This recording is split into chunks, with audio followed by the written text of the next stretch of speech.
Paano mabibless yung ano natin, yung ticket natin? Kung... Ano ba? Magsimba ka lang, bless na.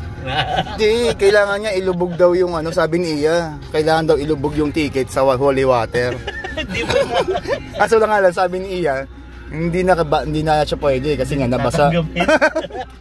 Eh paano kung biglang tumama ang ano?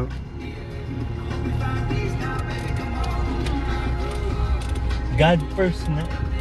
God first. Eh sabi niya, unahin muna ang sarili.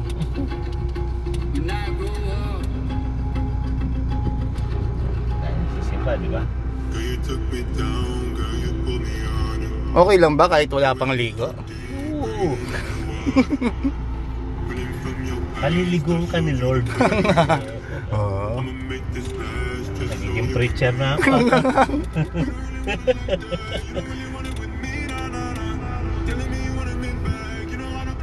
Oh, park at your own risk din pala dito.